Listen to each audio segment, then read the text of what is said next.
actually, I believe genetics is the most powerful argument against evolution. And the reason is that when you look at the genes of things, I mean, they're transmitted and passed on generation to generation, but the changes you see, the mutations, actually destroy the genes.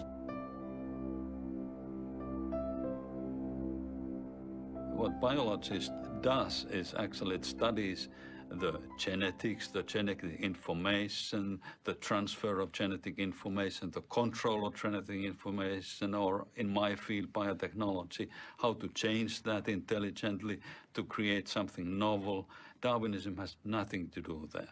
The random approach produces nothing. Randomness cannot compete with intelligence in understanding nature. I organized a symposium at Cornell University, and the topic was biological information.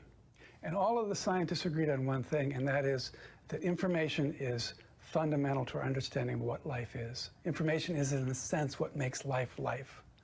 And I'm not just talking about information like data. I'm talking about information networks, communication networks within the cell.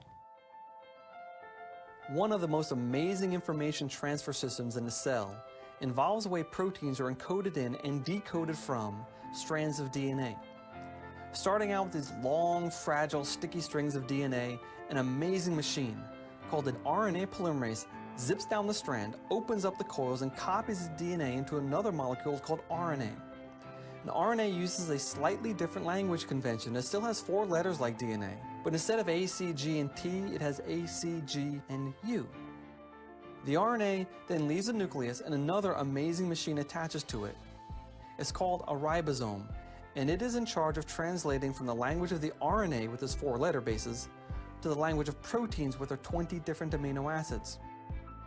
3 bases on the bottom of the tRNA match to 3 letter groups in the RNA. On the other end are amino acids which pop off as they're attached to the growing protein strand.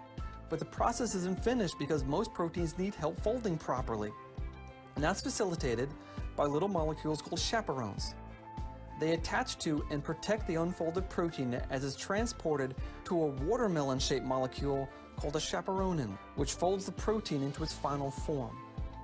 From DNA to protein is an incredibly complex process that uses precise and complex machines to translate between 2 completely unrelated languages, the linear code of the DNA world to the 3-dimensional code of the protein world.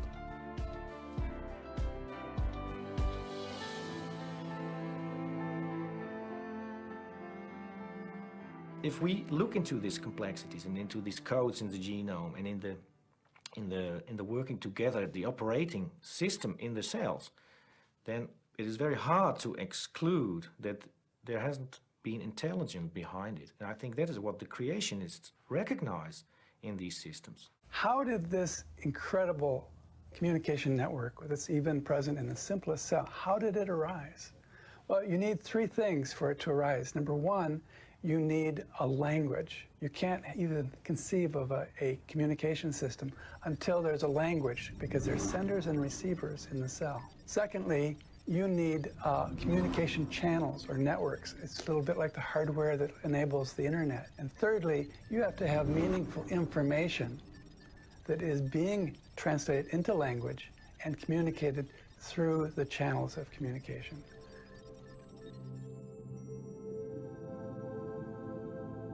Information is at the heart of cellular function.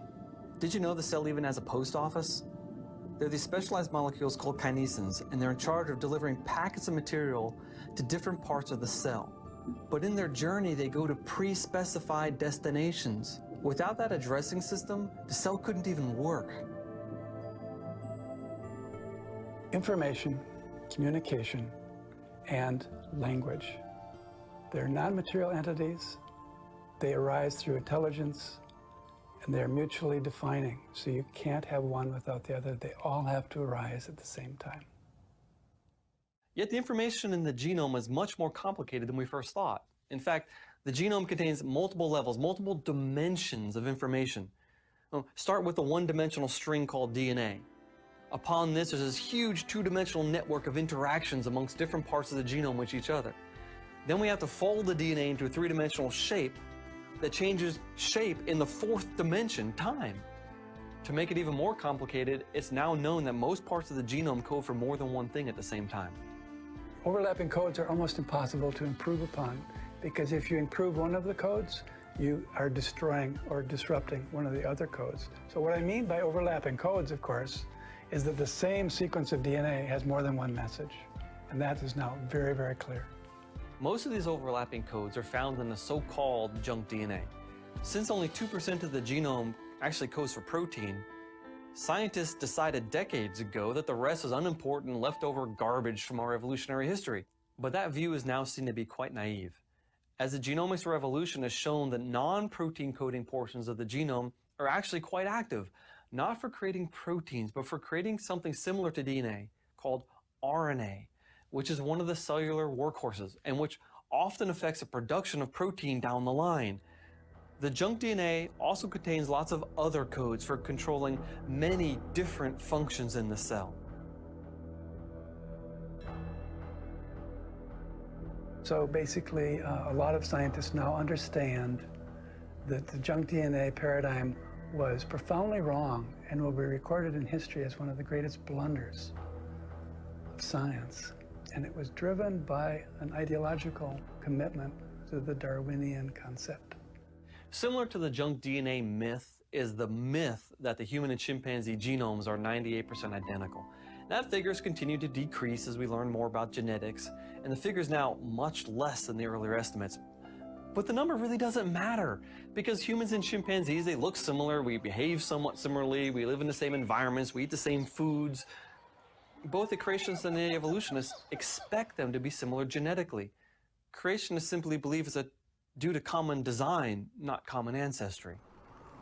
Yet, when you consider humans only, it is staggering how similar we all are one to another. And if you exclude recent mutations like sickle cell anemia or hereditary blindness, all those bad things, it would be possible to put all the world's human diversity into a single original human couple. But there's a problem, and it doesn't matter if you're looking at the human genome or the chimpanzee genome or any other genome. And the problem is that the information is degrading and mutations are building up in populations over time.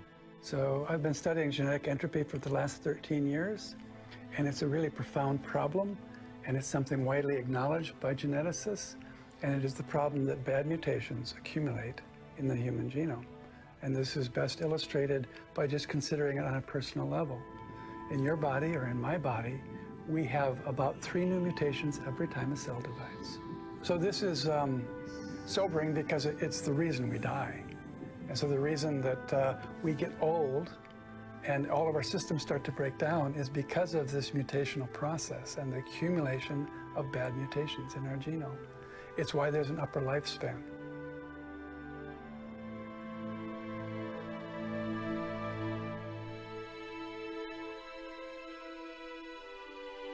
Now, the problem is bigger still, because of course we already know that we're mortal, but we transmit a certain fraction of our mutations to our children, and they add more mutations to it, and then they pass it on to their children, and then they add more mutations still, and they add it to the next generation. So this is a problem not just for people, but for the whole human race. And logically, the human race should be devolving, not evolving. Basically, the human race is degenerating. The human genome is rusting out like a car. Can natural selection solve this problem? No. Think of a room full of people. Now, kill off only the ones with the worst or most obvious mutations. What do you have left? A room half full of people that still have 60 to 100 more mutations than their parents. If everyone is multiply mutant, and if every generation is more mutant than the one before it, all selection can do is slow down the degeneration by killing off the absolute worst of the lot, but it doesn't stop mutations increasing the population over time. So genetic entropy is profound. Not only is it profound because it really impacts us personally and our children and our grandchildren, it's really profound because it is lethal. It is absolutely lethal to genetic evolutionary theory, because it means that things are going down, not up.